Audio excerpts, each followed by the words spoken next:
time to get out from under here, and now I need to finish or put everything back in place.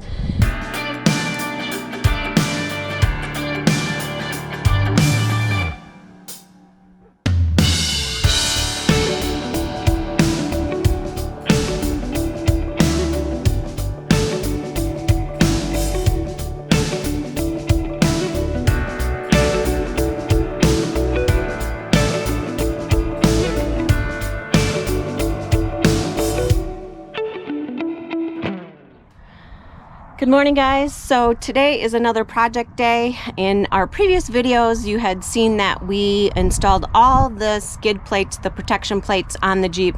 However, we didn't have all the parts put on them because things just weren't fitting very well, especially the front differential plate. It was just off to where we needed to use a jack to jam it up, and then we couldn't fit our brackets on there. So today is removal of all those things again. The owner of St. Dane's Campground is a fantastic person. He is allowing us to use his tools, a grinder that we need to grind off the differential protection plate so that fits correctly, as well as our Wench plate. That was not fitting properly either. So he is letting us use anything in his tool shed, and we ground off the plates that needed to be grinded, and now we're back in the process of putting things back together.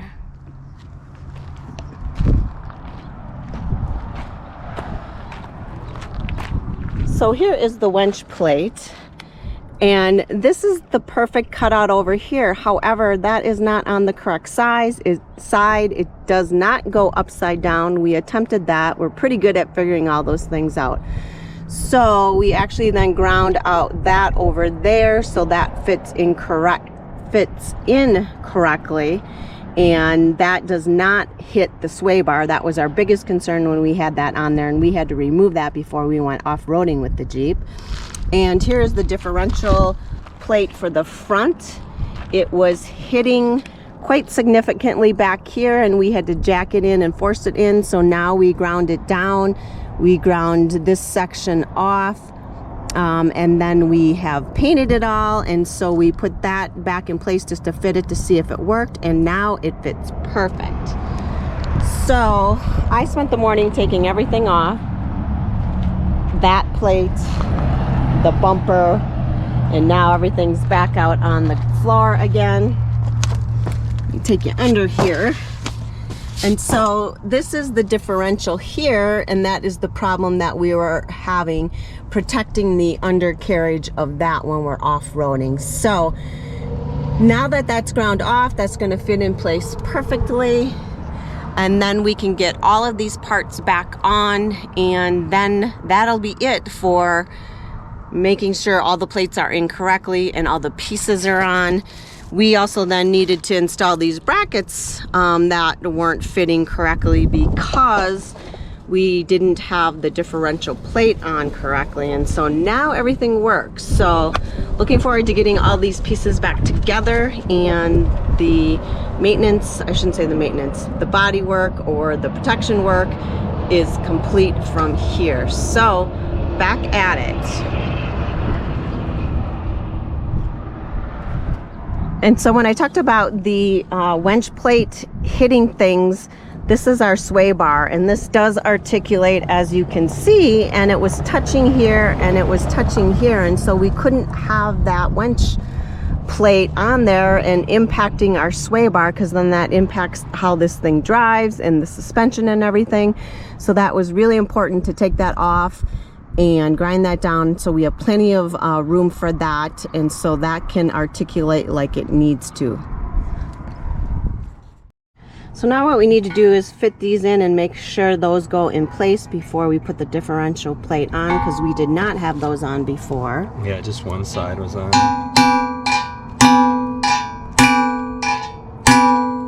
That was a little bent in, obviously. Yeah, so these go over the top of the differential and then bolt on in both spots.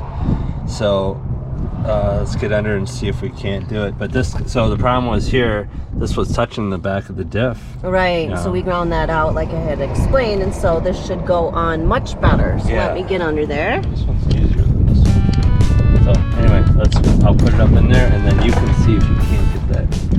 And so this goes down like this, and this comes up.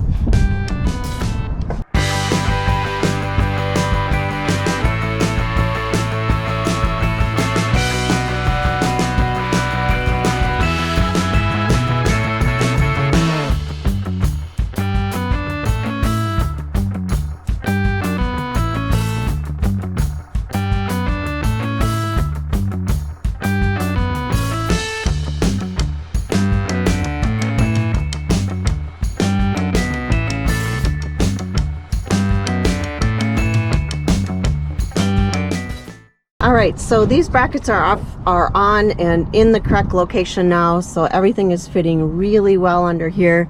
The differential plate is on very nicely. This bracket is in place like it should be.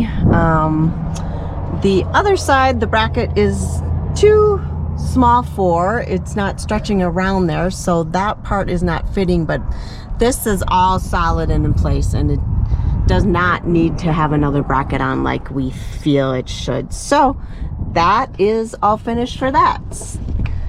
Time to get out from under here, and now I need to finish or put everything back in place, get the Wench plate on, and then put the bumper back on. So that is what I am working on today, while Bob helps out here and there and is also working on some business stuff. So time to get out from underneath. All right, the Wench plate is back in place. As you can see, this is where we cut it out. This is the sway bar, and that needed to be clear of that. It was pressing on all of this, so this would have been perfect if it would have been on that side, and it's not intended to be flipped over. So that is in place now. Now we got to get the bumper back on.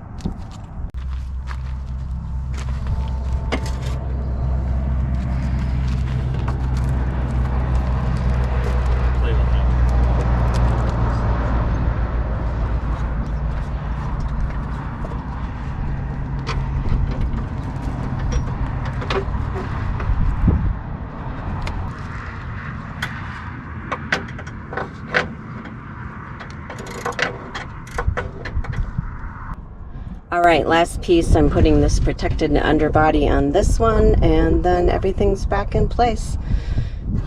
Pretty much has taken me at least 3 hours to get all this back on and disassembled and reassembled, but then this should be the last time we take this stuff on and off. Keep your fingers crossed. Who'd have thought mechanical work could be so exhausting? I'm exhausted. I'm dying of thirst.